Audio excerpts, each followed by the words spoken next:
Hello everyone, and welcome to the first episode where we're just going to work through some problems. And this week our problems deal with alternating current.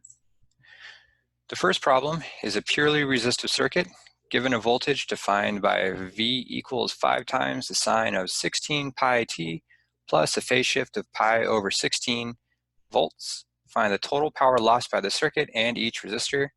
Find total reactance and the phase of current relative to applied voltage. So first thing to do here is find the total resistance and the average value of voltage. Resistance is simple because the circuit is a series circuit. Just add the two values of the resistors together and we get 60 ohms. The voltage is alternating, so we got to use the root mean square voltage, which is the amplitude over square root of 2. So 5 over root 2 gives us 3.536 volts. And just for fun, we're also going to find the RMS current, just to get used to doing that.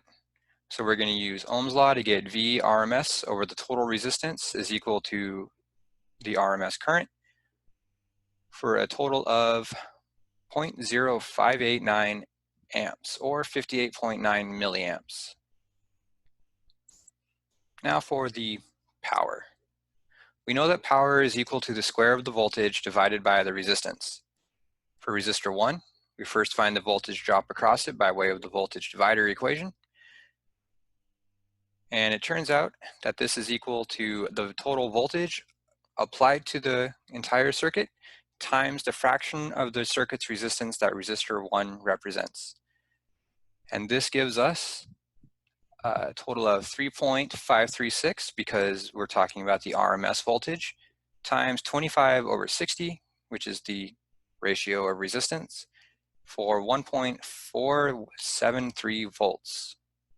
And then the power is V squared over R, so we have V squared, or 1.473 squared, for 2.169 over 25, or 0.0868 watts. Similar for resistor 2, except now we wind up with 2.063 volts and a power loss of 0.122 watts. So just to make sure that we've done this all correctly, let's double check that we got the correct voltage drops. To double check that, we're going to see that the voltage we got for each resistor, when we add that back up, we're going to get back to our total applied voltage, or VRMS. So VRMS is 3.536, and V1 and V2 together give us 3.536, which is pretty good. So far, everything's checking out.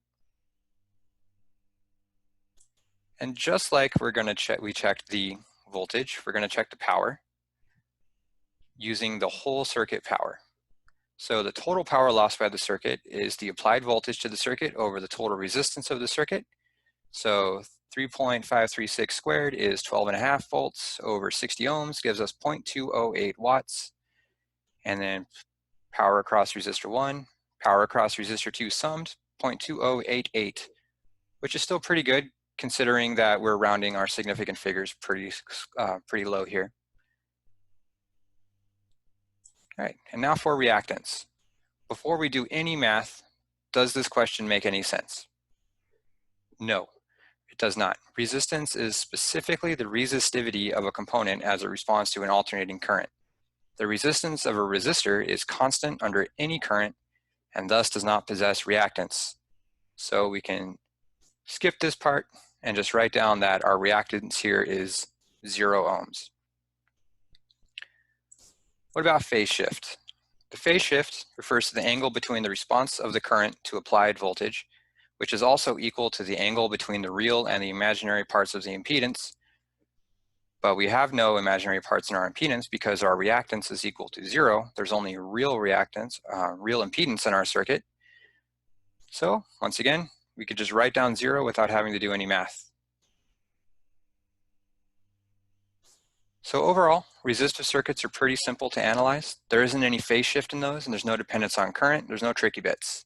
So now, the second problem, which is a little more complicated. In the second problem, we have a resistor and an inductor in series, and we're subjecting it to an alternating voltage, just like the first problem. And we're going to find the reactance of each component, as well as the total resistivity or impedance of the circuit. We're also going to find RMS current and voltage, the phase angle of the current relative to voltage applied, and finally we're going to plot the real and reactive voltage with respect to frequency. So first thing, find the reactance of each component. Resistor is easy, just 2.2 kilo ohms, just like it's labeled. The inductor reactance, we know from our studies of inductors, is equal to the frequency times the inductance times J times the frequency omega. And when we work all that out, we take the magnitude and ignore the root 1. We get 5.64 ohms. And the total impedance, we take the Pythagorean distance to get 2200.007 ohms. So clearly at this frequency of 1.2 mega ohms, which we're using, the real resistance dominates the circuit quite heavily. So the RMS voltage should be familiar to find. We simply take the peak value over root 2 for 3.536 volts again, and then the RMS current, just like for circuit 1, RMS voltage over impedance for 1.61 milliamps. Now here's some more tricky things. The first tricky thing is the phase angle between the real and imaginary responses of the circuit. The angle is the same, no matter if we're measuring the phase angle using the impedance or the current response, but we already have our impedance ready to go, so let's just use that.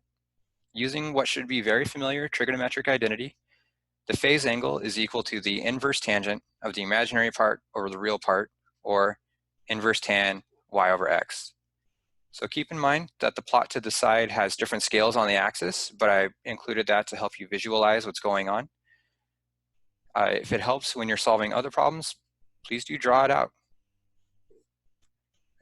Using the numbers that we have for this particular circuit, our phase angle is 2.56 milliradians. As a note, please use radians instead of degrees, as factors of pi come up all the time and radians play much more nicely with pi than does degrees. This phase angle also gives us an indication that our real part is dominating our circuit, so our inductor is really kind of just sitting at the byline at this point.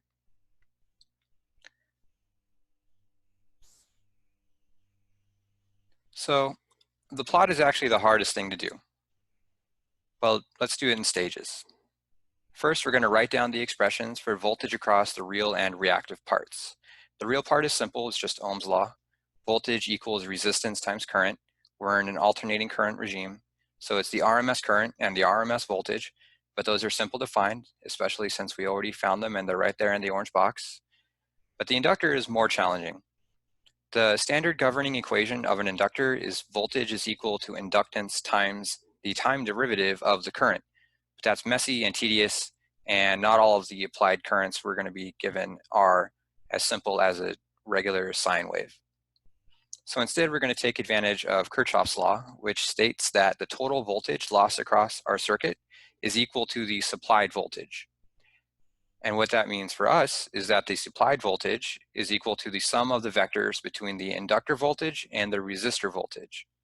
So if we rearrange Pythagorean's theorem, we can see that the voltage across the inductor is equal to the square root of the square of the RMS voltage, or the applied current, minus the square of the resistor voltage, or what else is lost across the circuit. So this gives us a much simpler expression, because now we only really need to calculate the voltage loss across one component, and then we can infer the voltage across the other. And one final wrinkle before we plot is that we need to find the function of the current as a response to frequency, because we know that impedance changes with frequency, and so too will the RMS current, because RMS current is proportional to the impedance. So we know that Ohm's law in phasor analysis is VRMS is equal to RMS current times impedance. We rearrange and substitute our appropriate values, and then we see here that our RMS current as a response to frequency is the value of our RMS voltage, or 3.536 over our impedance. Right? So now we have our proper equations, and I'm just going to go ahead and plot. Here it is. So there's a couple of important features that come across in this plot. One, the real voltage, shown in blue, drops as the reactive voltage, shown in orange, rises.